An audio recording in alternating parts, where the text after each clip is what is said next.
శాంతి. ఈరోజు Murali date 31 December 2023. అవ్యక్త BapDada Murali revise date 13/11/1997. ఈరోజు మురళి హెడ్లైను: సంగమయుగ ప్రాప్తుల ప్రాలబ్ధాన్ని అనుభవం చేయండి, మాస్టర్ దాతగా మహాసహయోగిగా అవ్వండి. బాబ్దాదా చెప్తున్నారు, ఈరోజు భాగ్య విధాత అయిన తండ్రి తమ శ్రేష్ఠ భాగ్యశాలి పిల్లలను చూస్తున్నారు. ప్రతి పుత్రుని భాగ్యరేఖలను చూసి చూసి భాగ్య విధాత తండ్రి కూడా చాలా చాలా హర్షితమవుతారు. ఎందుకంటే పూర్తి కల్పమంతటిలో తిరిగి చూసినా మీ వంటి శ్రేష్ఠ భాగ్యము ఏ ధర్మాత్మలు, మహానాత్మలు, రాజ్య అధికారి ఆత్మలు మరెవ్వరికీ కూడా సంగమయుగి శ్రేష్ఠ ఆత్మలైన మీకు ఉన్నంత గొప్ప భాగ్యము లేదు. మస్తకంలో మీ భాగ్యరేఖలను చూసుకుంటున్నారా? బాబ్దాదా పిల్లల ప్రతి ఒక్కరి మస్తకంలో మెరుస్తూ ఉన్న జ్యోతి యొక్క శ్రేష్ఠ రేఖను చూస్తున్నారు. మీరందరూ కూడా మీ రేఖలను చూసుకుంటున్నారా? నయనాలలో చూస్తే స్నేహము మరియు శక్తి యొక్క రేఖలు స్పష్టంగా ఉన్నాయి. నోటిలో మధురమైన శ్రేష్ఠ వాణి యొక్క రేఖలు మెరుస్తున్నాయి. పెదవులపైన ఆత్మిక చిరునవ్వు, ఆత్మిక సంతోషపు మెరుపు యొక్క రేఖ కనిపిస్తూ ఉంది.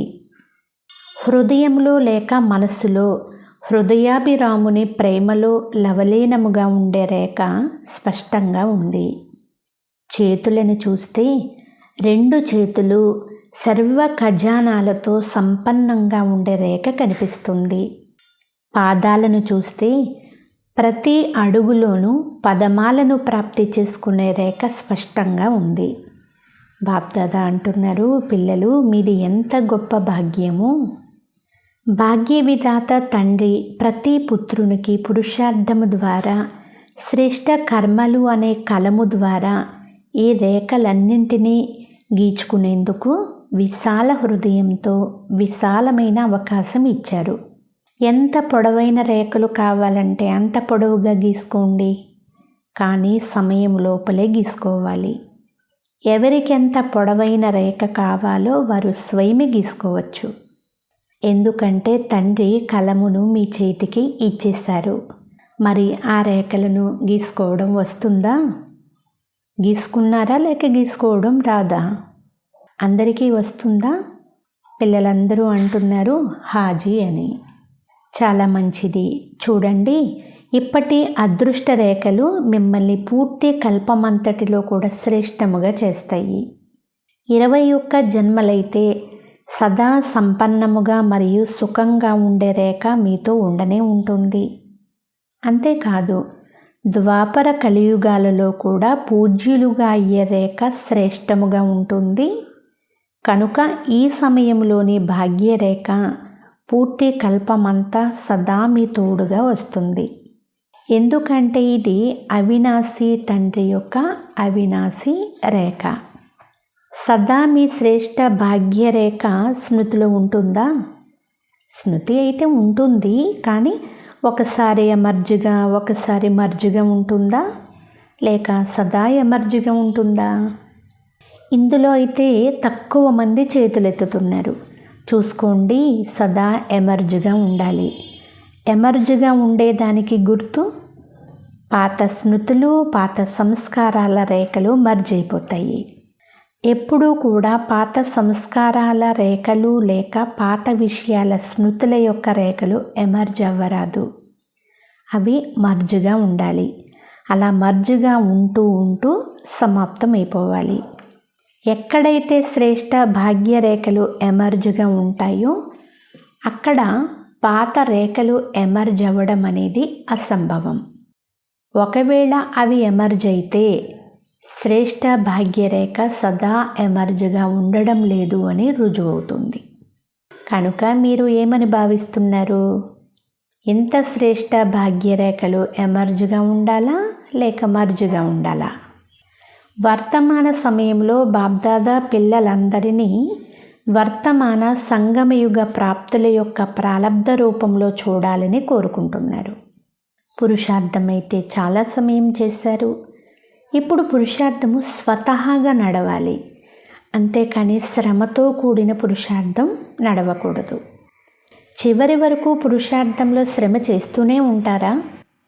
సంగమయుగ ప్రాప్తుల యొక్క ప్రాలబ్ధాన్ని ఇప్పుడు అనుభవం చేయకపోతే ఇంకెప్పుడు చేస్తారు? భవిష్య ప్రాలబ్ధం అనేది వేరే విషయము. అదైతే ఇప్పటి మీ పురుషార్థం యొక్క ప్రాలబ్ధానికి నీడ వంటిది.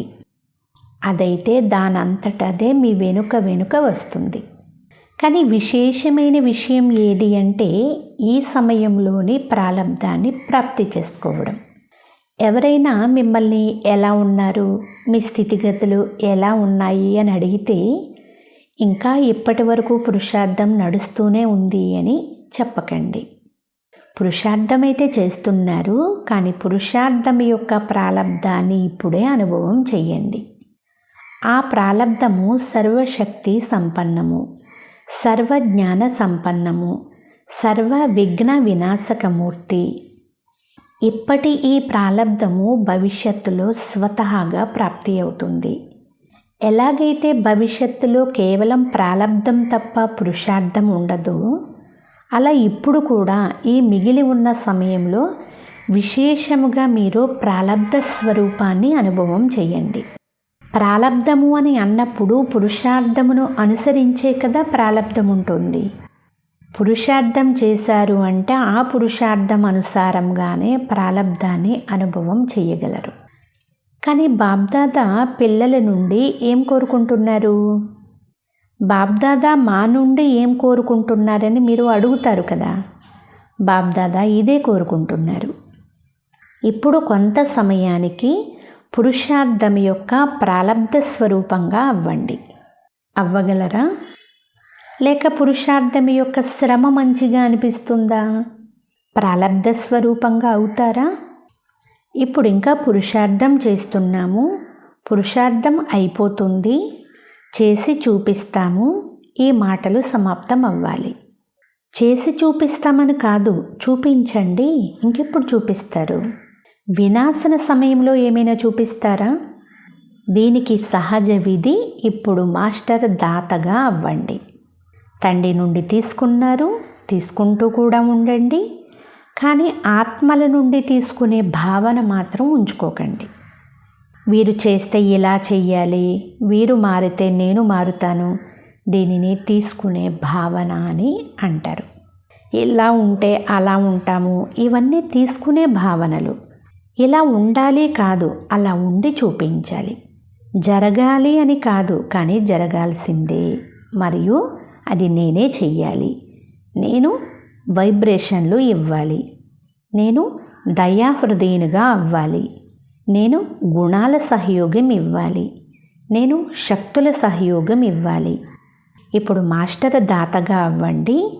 తీసుకోవాలి అనుకుంటే ఒక్క తండ్రి నుండి తీసుకోండి. ఒకవేళ ఇతర ఆత్మల నుండి లభించిన తండ్రి నుండి తీసుకున్నదే లభిస్తుంది. కనుక దాతగా అయి విశాల హృదయులుగా అవ్వండి. ఇస్తూ ఉండండి. ఇవ్వడం వస్తుందా లేక కేవలం తీసుకోవడం వస్తుందా? ఇప్పుడు ఏదైతే జమ చేసుకున్నారో అది ఇవ్వండి. పరస్పరంలో బ్రాహ్మణాత్మలు కూడా మాస్టరు దాతలుగా అవ్వండి. ఇతరులు ఇస్తే నేను ఇస్తాను అనేది ఉండరాదు.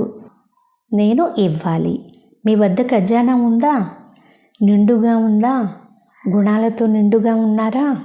శక్తులతో నిండుగా ఉన్నారా? ఉంటే మరి ఎందుకు ఇవ్వడం లేదు? అంటే మీకోసం ఏమైనా దాచిపెట్టుకుని ఉంచుకున్నారా? ఖజానాలతో నిండుగా ఉన్నప్పుడు వాటిని ఇస్తూ వెళ్ళండి. వీరు ఎందుకు చేస్తున్నారు, వీరు ఎందుకు అంటున్నారు, ఇలా ఆలోచించకండి. దయాహృదయులుగా అయి మీ గుణాల శక్తుల సహయోగం ఇవ్వండి. వీరినే మాస్టరు దాతలు అని, మహాసహయోగులు అని అంటారు. సహయోగులుగా కూడా కాదు, మహాసహయోగులుగా అవ్వండి, మహాదాతలుగా అవ్వండి. కనుక బాబ్దాదా మీ నుండి ఏం కోరుకుంటున్నారో అర్థమైందా? పిల్లలు ఇప్పటి వరకు పురుషార్థంలో శ్రమ చేయడాన్ని బాబ్దాదా చూడలేరు. డైమండ్ జూబ్లీ సమాప్తమైపోయినా ఇప్పటి వరకు మచ్చలేని వజ్రాలుగా అయ్యే పురుషార్థంలో మునిగిపోయి ఉన్నారు. డైమండ్ జూబ్లీ అనగా ప్రతి బ్రాహ్మణాత్మ డైమండ్ వలె మెరుస్తూ ఉండాలి. డైమండ్ జూబ్లీ మాది కాదు, అదైతే దాదీలది కదా అని మీరు అనుకుంటారు. మీదా లేక దాదీలదా? ఎవరిది? ఇది యజ్ఞ స్థాపనా కార్యం యొక్క డైమండ్ జూబ్లీ. కేవలం దాదీలది మాత్రమే కాదు, స్థాపనా కార్యం యొక్క డైమండ్ జూబ్లీ. 2 సంవత్సరాల వారైనా, 12 సంవత్సరాల వారైనా, 50 సంవత్సరాల వారైనా కానీ అందరూ స్థాపనా కార్యానికి నిమిత్తముగా అయితే అయ్యారు కదా, లేక అవ్వలేదా? నిమిత్తముగా అయ్యారా? అసలు బ్రాహ్మణులు అంటేనే బ్రహ్మా బాబాతో పాటు స్థాపనా కార్యానికి నిమిత్తమైన ఆత్మలు. వారే బ్రహ్మా కుమారులు, బ్రహ్మా కుమారీలు అని పిలువబడతారు. కనుక మీరందరూ బ్రహ్మా కుమారి కుమారులా లేక పురుషార్థి కుమారి కుమారులా? ఎవరు?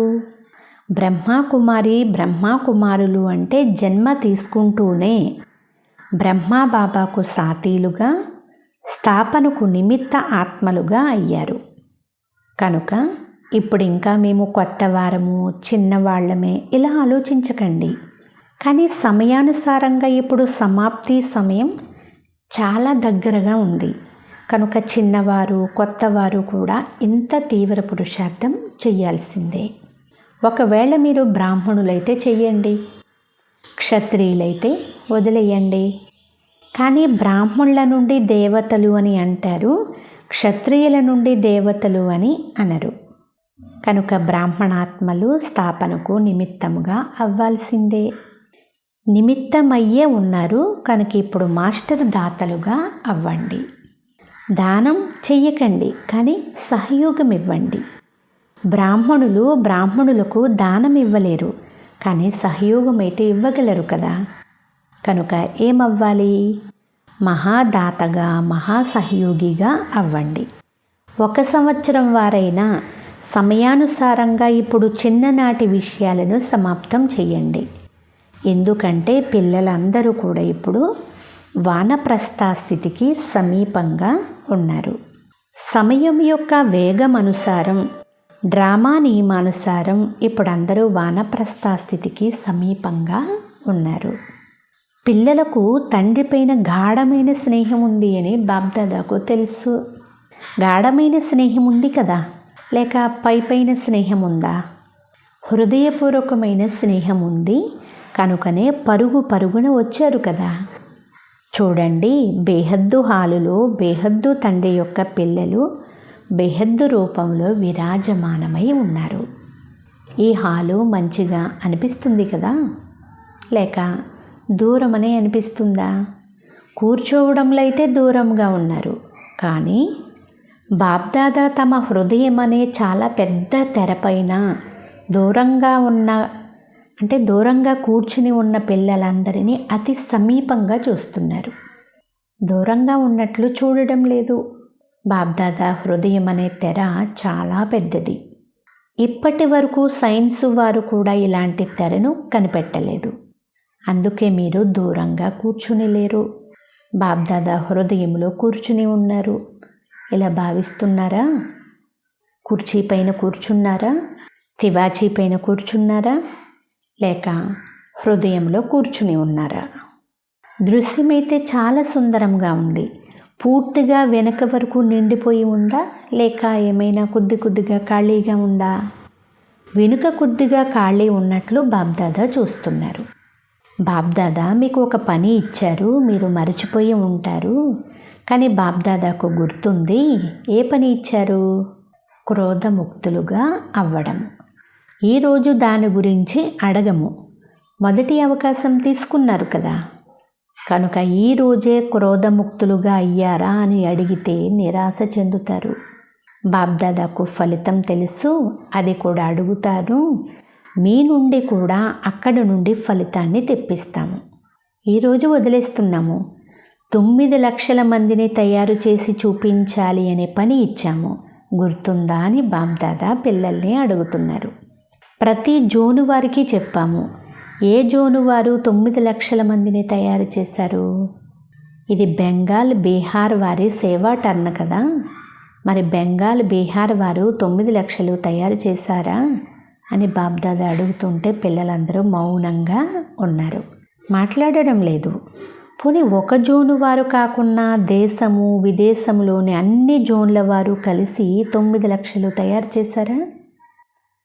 విదేశం వారు చెప్పండి, 9 లక్షలు ఉన్నారా? బాబ్దాదా అయితే తాను వచ్చే తేదీని ఫిక్స్ చేసుకొని అదే తేదీలో వస్తారు. మీరు కూడా అన్ని విషయాలకు తేదీని ఫిక్స్ చేసుకుంటారా?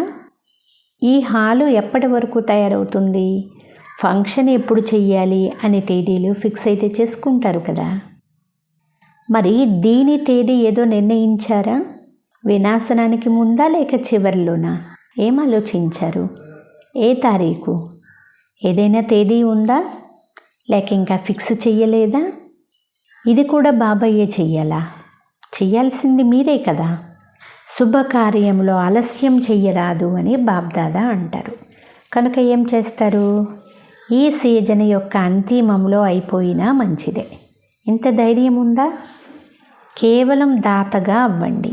ఒకవేళ దాతగా అయితే మీ దాతృత్వ భావన ద్వారా మీ రాయల్ పరివారం మరియు సమీప ప్రజలు చాలా త్వరగా తయారైపోతారు. వారైతే ఎదురు చూస్తున్నారు. కేవలం మీరు సదా దాతగా అవ్వడమే ఆలస్యం, మహాసహయోగిగా అవ్వడమే ఆలస్యము. ఖజానాలను ఎక్కువగా స్వయం పట్ల లేక కేవలం సొంత సేవల పట్ల ఉపయోగిస్తున్నారు. తమ తమ సేవా బాధ్యతల్లో ఎక్కువ సమయాన్ని ఉపయోగిస్తున్నారు. మహాన్ దాతగాయి, బేహద్దు దాతగాయి ప్రపంచ గ్లోబుపై నిలబడి బేహద్దు సేవలో వైబ్రేషన్లను వ్యాపింపచేయండి. మీరు విశ్వరాజులుగా అవ్వాలి. కేవలం మీ జోనుకు లేక మీ సేవా పరిధికి మాత్రమే మీరు రాజుగా అవ్వరాదు. ఎందుకంటే మీరు విశ్వ కళ్యాణకారులు కదా. ఇప్పుడు బేహద్దు వృత్తిలోకి వెళ్ళండి. బేహద్దులోకి వెళ్తే హద్దు విషయాలు స్వతహాగానే సమాప్తమైపోతాయి. మనోబలము చాలా శ్రేష్టమైన బలము. దానిని ఉపయోగించడం లేదు. వాచ మరియు సంబంధ సంపర్కాల సేవలో బిజీగా ఉంటారు. ఇప్పుడు మనోబలాన్ని పెంచుకోండి. ఇప్పుడు మీరు వాణి ద్వారా, సంబంధం ద్వారా, సహయోగం ద్వారా ఏదైతే బేహద్దు సేవ చేస్తున్నారో దానిని ఇప్పుడు మనోబలం ద్వారా చేయండి. కనుక మనోబలం ద్వారా బేహద్దు సేవ అనగా మీ బేహద్దు వృత్తి ద్వారా, మనోబలము ద్వారా విశ్వమనే గ్లోబు పైన ఉన్నతముగా స్థితమయ్యి తండ్రితో పాటు పరంధామ స్థితిలో స్థితమయ్యి కొంత సమయం ఈ సేవ చేసినా మీకు దాని ప్రాలబ్ధము చాలా రెట్లు ఎక్కువగా లభిస్తుంది. ఈనాటి సమయము మరియు పరిస్థితుల అనుసారము మనసా సేవ లేక మనోబలం యొక్క సేవయే అంతిమ సేవ. ఇప్పటి నుండే దీని అభ్యాసం చెయ్యాలి. వాణి ద్వారా లేక సంబంధ సంపర్కాల ద్వారా సేవ చేస్తున్నారు. కానీ ఇప్పుడు మనసా సేవ యొక్క అభ్యాసం చాలా అవసరము. కనుక వాటితో పాటు దీని అభ్యాసం చేస్తూ ఉండండి. ఏం చెయ్యాలో అర్థమైందా? స్థాపన ఆదిలో తండ్రి యొక్క మనసా సేవ ద్వారా ఆత్మిక ఆకర్షణ పిల్లలను ఎలా ఆకర్షించిందో అలా మీ మనసా సేవ కూడా అదే ప్రభావాన్ని చూపిస్తుంది. ఆ మనసా సేవ యొక్క ఫలస్వరూపంగా ఇప్పుడు కూడా ఆ ఆత్మలే పునాదిగా ఉండడాన్ని మీరు చూస్తున్నారు. డ్రామానుసారముగా ఇది తండ్రి యొక్క మనసా ఆకర్షణకు రుజువు. వారు ఎంత పక్కగా ఉన్నారు. కనుక ఇప్పుడు చివర్లో కూడా తండ్రితో పాటు మీ యొక్క మనసా ఆకర్షణ, ఆత్మిక ఆకర్షణ ద్వారా ఏ ఆత్మలైతే వస్తారో వారు సమయానుసారము తక్కువ సమయంలో తక్కువ శ్రమతో బ్రాహ్మణ పరివారాన్ని వృద్ధి చేసేందుకు నిమిత్తంగా అవుతారు. ఆదిలో ఏదైతే జరిగిందో అదే అంతిమంలో కూడా చూస్తారు. ఉదాహరణకు ఆదిలో బ్రహ్మా బాబాను సాధారణముగా కాక శ్రీకృష్ణుని రూపంలో అనుభవం చేసేవారు. సాక్షాత్కారం వేరే విషయము, కానీ తింటూ త్రాగుతూ నడుస్తూ సాక్షాత్ శ్రీకృష్ణుడినే చూసేవారు. ఇలాగే జరిగింది కదా. స్థాపనలో ఆదిలో తండ్రి ఒక్కరే చేశారు, అంతిమంలో పిల్లలైన మీరు కూడా ఆత్మల ఎదురుగా సాక్షాత్తు దేవీ దేవతలుగా కనిపిస్తారు. వీరు సాధారణమైన వారు అనేదే వారికి అర్థం అవ్వదు. అదే పూజ్యతనపు ప్రభావాన్ని అనుభవం చేస్తారు. అప్పుడు తండ్రి సహితంగా మీ అందరి ప్రత్యక్షత పరదా తెరుచుకుంటుంది. ఇప్పుడు ఒంటరిగా తండ్రి ఒక్కరే కాదు, పిల్లలతో పాటు ప్రత్యక్షమవ్వాలి. ఎలాగైతే స్థాపన ఆదిలో బ్రహ్మాబాబాతో పాటు విశేషమైన బ్రాహ్మణులు కూడా స్థాపనకు నిమిత్తమయ్యారో, అలా సమాప్తి సమయంలో కూడా తండ్రితో పాటు అనన్యమైన పిల్లలు కూడా సాక్షాత్ దేవీ దేవతల స్వరూపంలో అనుభవం అవుతారు. దీనికోసం ఈరోజు తెలిపించినట్లు ఇప్పటి నుండే మీ ప్రాలబ్ధ స్వరూపంలో స్థితమవ్వండి. చిన్న చిన్న విషయాలను వదిలివేయండి. ఇప్పుడు ఉన్నతముగా వెళ్ళండి. మీరు స్వయము కూడా మీ విశేషమైన ప్రాలబ్ధ స్వరూపాన్ని సాక్షాత్కారం చేసుకోండి మరియు ఇతరులకు చేయించండి. అర్థమైందా? ఇప్పుడు అందరూ మీ అనాది స్వరూపంలో 1 సెకండులో స్థితం అవ్వగలరా? ఎందుకంటే అంతిమంలో 1 సెకండ్ యొక్క విజిల్ మ్రోగుతుంది. కనుక ఇప్పటి నుండే అభ్యాసం చేయండి. 1 సెకండులో స్థితమైపోండి. అంతే అంటున్నారు బాబా. బాబ్దాదా పిల్లల చేత డ్రిల్లు చేయించారు. అచ్చా, బాబ్దాదా పిల్లలకు నమస్తే తెలియజేస్తున్నారు. నలువైపులా ఉన్న సదా భాగ్యరేఖలను ఎమర్జ్ రూపంలో స్మృతిలో ఉంచుకునే ఆత్మలకు, సదా తమ సంగమయుగి సర్వప్రాప్తి స్వరూప ప్రాలబ్ధాన్ని అనుభవం చేసేవారికి, సదా మాస్టర్ దాతలు మహాసహయోగి ఆత్మలకు, సదా మనసా సేవ ద్వారా విశ్వాత్మల కళ్యాణం చేసే కళ్యాణకారి ఆత్మలకు బాబ్దాదా ప్రియ స్మృతులు మరియు నమస్తే. మధురాతి మధురమైన ఆత్మీయ తండ్రికి ఆత్మీయ పిల్లల యొక్క ప్రియ స్మృతులు, గుడ్ మార్నింగ్ మరియు నమస్తే నమస్తే నమస్తే. ఈరోజు వరదానము: కర్మయోగి స్థితి ద్వారా కర్మభోగము పైన విజయాన్ని ప్రాప్తి చేసుకునే విజయీ రత్న భవ. సారాంశము: కర్మయోగులుగా అవ్వడం ద్వారా శరీరం యొక్క ఎలాంటి కర్మభోగమైనా అది కర్మభోగంగా అనుభవం అవ్వదు. మనసులో ఏదైనా రోగం ఉంటే వారిని రోగులు అని అంటారు. ఒకవేళ మనసు నిరోగిగా ఉంటే సదా ఆరోగ్యంగా ఉన్నట్లే. కేవలం శేషశయ్య పైన విష్ణు సమానముగా జ్ఞానస్మరణ చేస్తూ హర్షితముగా ఉంటారు. మనన శక్తి ద్వారా ఇంకా సాగరము లోతుల్లోకి వెళ్ళే అవకాశం లభిస్తుంది. ఇలాంటి కర్మయోగులే కర్మభోగం పైన విజయాన్ని ప్రాప్తి చేసుకుని విజయీ రత్నాలుగా అవుతారు. స్లోగన్: సాహసాన్ని మీ సాథీగా చేసుకుంటే ప్రతి కర్మలోనూ సఫలత లభిస్తూనే ఉంటుంది. అచ్చ, ఓం శాంతి.